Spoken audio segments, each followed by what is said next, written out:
ஆலயா cotton வேட்டிகள் ஷர்ட்டுகள் wedding celebration. கரூரில் போலீசார் முறையாக பாதுகாப்பு அளித்ததால் தான் விஜய் கூட்டத்தில் பலி எண்ணிக்கை குறைந்ததாகவும், இல்லையென்றால் 300 பேர் வரையில் இறந்திருப்பார்கள் என அமைச்சர் தாமோ அன்பரசன் தெரிவித்துள்ளார்.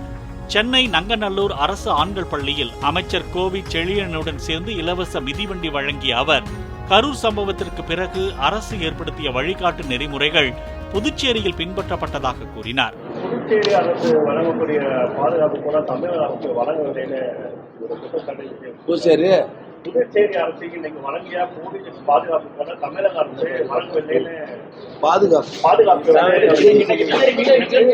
விஜய் குற்றச்சாட்டு வச்சிருக்காரு. அது குறித்து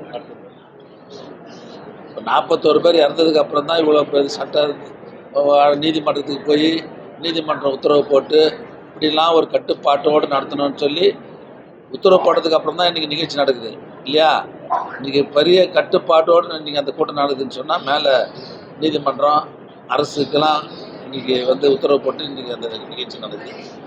ஏற்கனவே இப்போ அந்த அளவுக்கு அவரே பாருங்க அறிக்கைலாம் கொடுத்துருப்பாரு, கம்பத்தில் ஏறாதீங்க, மேடையில் ஏறாதீங்க, பார்த்தீங்களா இல்லையா, அவரே அறிவிச்சுக்கிறாரு இல்லையா. அதனால கட்டுப்பாடாக நடக்குது. இதை பார்த்து புதுச்சேரி அரசை பார்த்து தமிழ்நாடு அரசு கற்றுக்கணும் அப்படின்ற மாதிரி சொல்லியிருக்காரு. நாங்கள் கட்டுப்பாடாக ஒழுங்காக தகுந்த பாதுகாப்பு கொடுக்கணும்னா ஒரு 200 பேர் செத்து போயிருப்பாங்க. ஆலயா காட்டன் வேட்டிகள் ஷர்ட்டுகள் வெட்டிங் செலிப்ரேஷன். பிளே ஸ்டோர் மற்றும் ஆப் ஸ்டோரில் இருந்து பாலிமர் செயலியை QR கோடு மூலம் பதிவிறக்கம் செய்யுங்கள். செய்திகளை உடனுக்குடன் பெறுங்கள்.